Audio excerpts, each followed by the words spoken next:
We're counting down the top 10 deadliest floods in recorded history. Natural disasters of immense power and tragic consequence.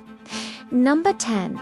The St. Felix's flood of 1530 in the Netherlands claimed over 100,000 lives.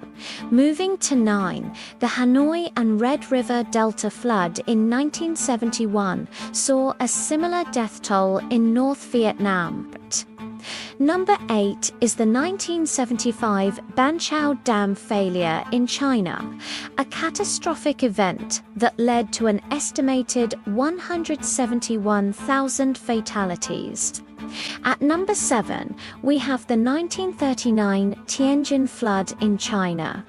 Number 6 is the 1949 flood, also in China. Number 5, the Yangtze River flood of 1935, and number 4, the 1931 Yangtze River flood, both caused immense devastation.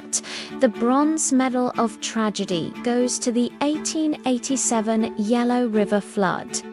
Number 2 is the 1938 Yellow River flood, and the deadliest flood ever recorded. Number 1 is the 1931 China floods, a series of devastating events that claimed millions of lives.